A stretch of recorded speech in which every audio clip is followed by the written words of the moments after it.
Every visionary has a story to tell. These stories educate and inspire us all.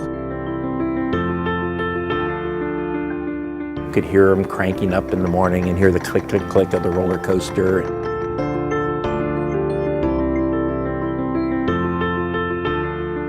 It's really feeling satisfied and feeling gratified with bringing happiness to young children, especially families.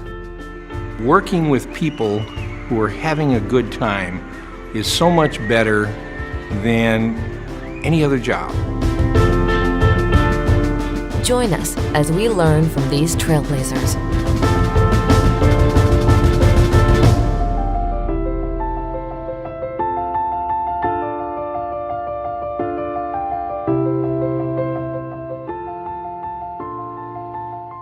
In 1973, I came back from working overseas, and I said, I don't want to do this anymore. I was with my wife.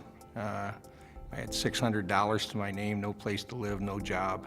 And I went to an agency, and they called me a couple days later, and they said, how'd you like to run a museum?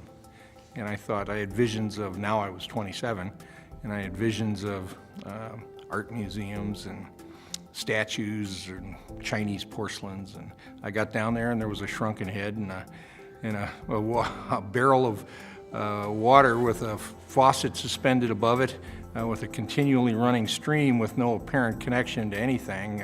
The faucet wasn't connected to the wall. And people lined up, and I was fascinated by it. And it was $2.50 then to go into the attraction, and I was hooked. I went to work there and never looked back.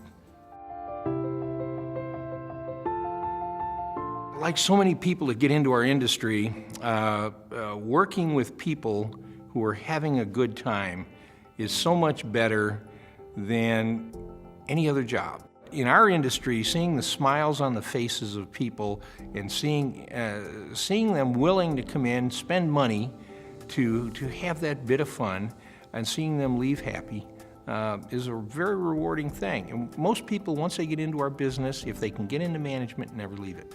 I never said I'm going to make this my life's work. I said I really like doing this. And I was fortunate in our company, at least, to have a lot of opportunity ahead of me. It was a period of where we were relatively small, and there was a lot of growth ahead of us that we didn't know at the time, but I could see it. And we didn't know it as a company, but I could see it. And I saw I could make a good living for my wife and my children by staying there, and I could have a good time doing it. What I didn't think about, and maybe I should have, was that people in our industry also work tremendously long hours, and they work on days when other people are off, the traditional weekends and the traditional summer holidays and other holidays. You work.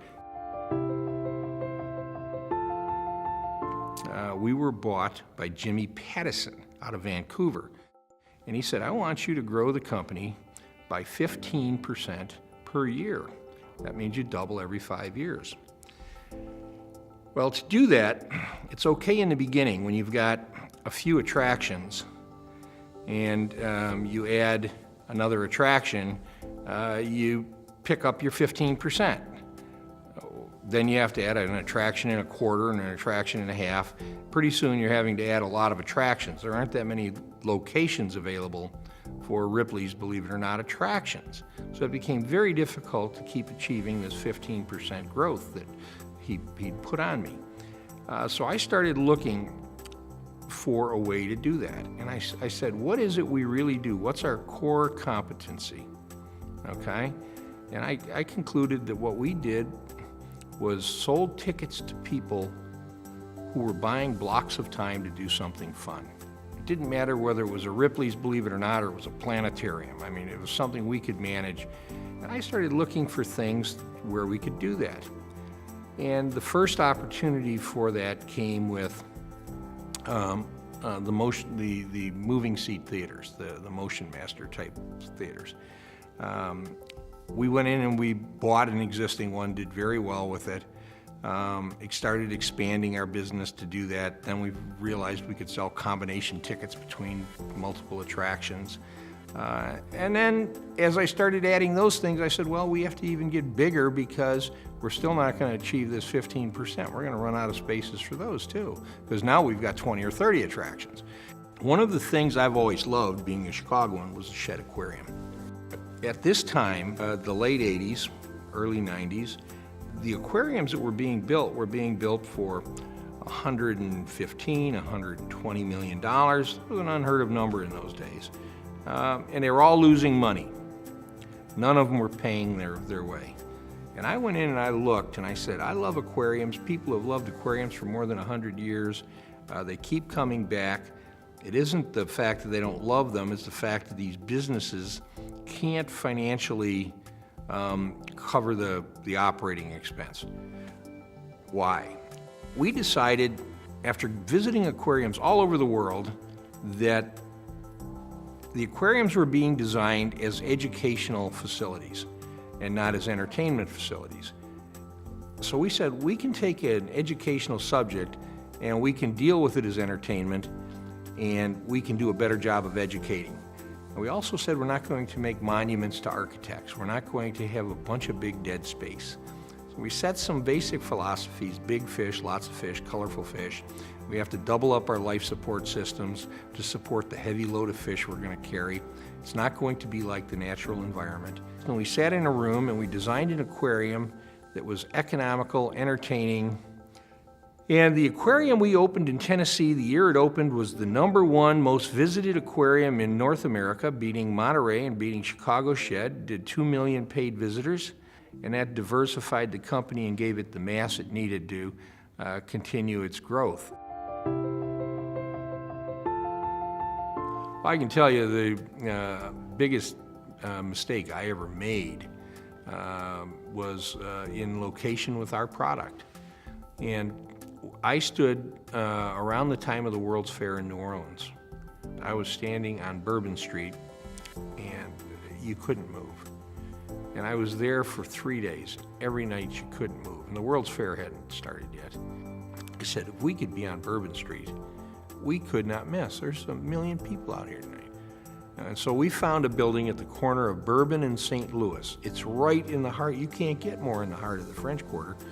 There's 3 streets that are really the heart of the French Quarter running along Bourbon. They're cross streets of Bourbon. But if you're on one of those 3 corners, you are in absolutely the heart of the French Quarter. And so we were Bourbon and St. Louis. We had a beautiful building. We did a Ripley's, believe it or not, there. We opened in 1985, a year after the World's Fair. And the customer would walk in and go, I'd like a hurricane, please. And you'd go, well, we don't sell hurricanes. Okay, give me a mint julep.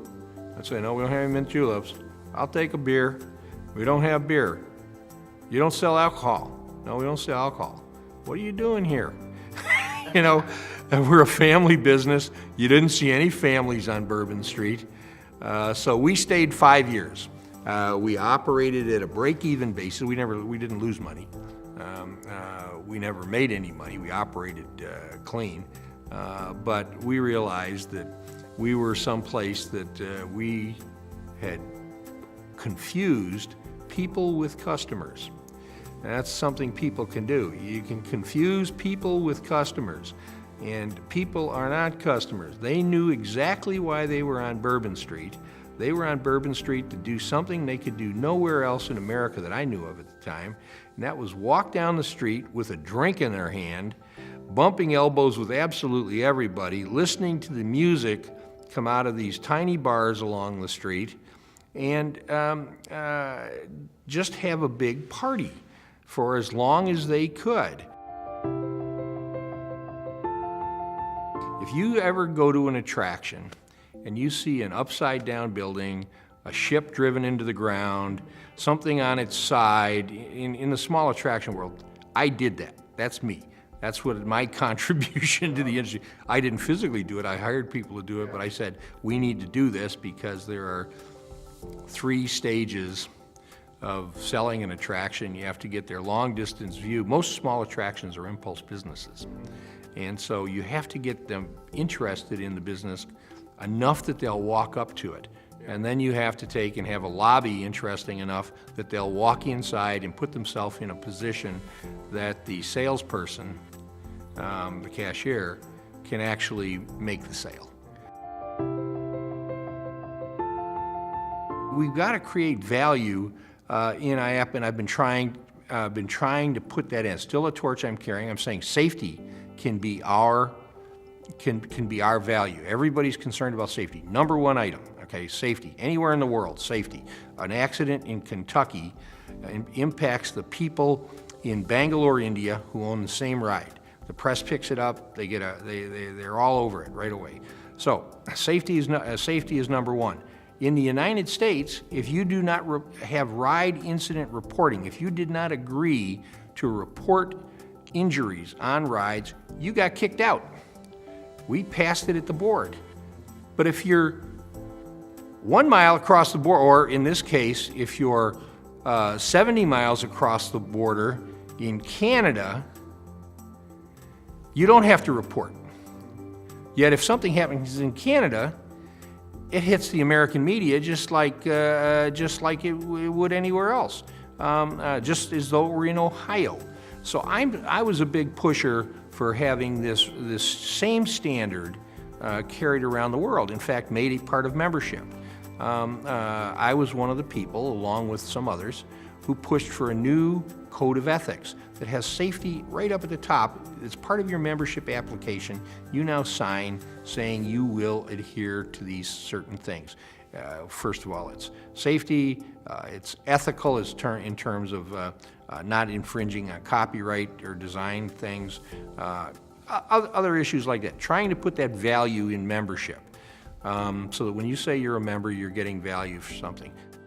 Everybody around the world looked at us and said, we're joining an association in the States. They didn't really think they were joining an international association.